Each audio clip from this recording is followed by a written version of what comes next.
It's still yeah, bending it still slowly. is bending very slowly Look at upwards. that, look. Some of them say they do it by genuine psychic powers, and maybe they do. When I do it, it's a trick. You pay your money, you take your choice. But it looks the same. But if it's not psychic, why hasn't anyone actually seen Geller bend a spoon with his hands? Well, in fact, a number of people say they have. One of them is Bob Cootie, who visited Geller at his home when he was researching a radio series and a book on the paranormal. He took the spoon and then said, well, I need to be near something metal. And he stepped to one side.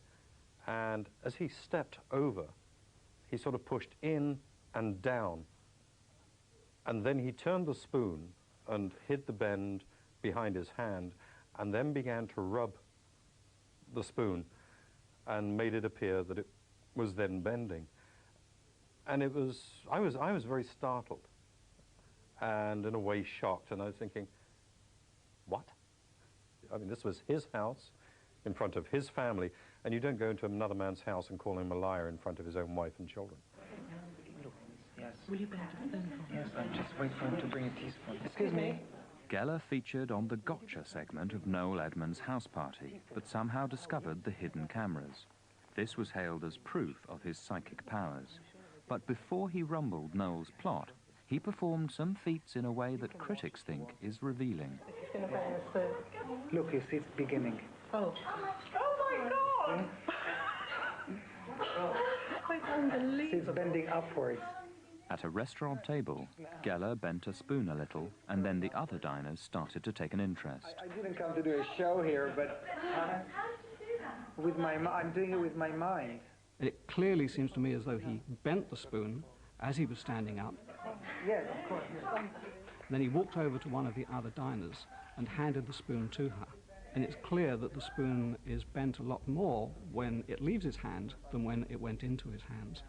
And I wonder why he needed, with this light object like a spoon, to put it over and hold it in both hands, and why this suspicious move was made.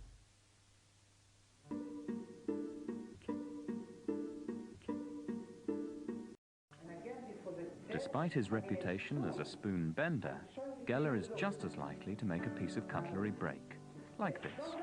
It's a different effect, but is it caused by supernatural means? An easier way to create this effect would be to weaken the spoon beforehand by bending it back and forth to the point at which it's about to fracture. When the time comes, it would need only a little more manipulation to make it break. Is there any metallurgical difference between a spoon broken by repeated bending and this one allegedly broken psychically by Geller? The psychokinetic energy melts the molecular structure of the metal and breaks it. I managed to get hold of a spoon that Geller had broken, the fracture surface of this, and I had this examined in a scanning electron microscope, and a fatigue fracture in the metal is very, very characteristic.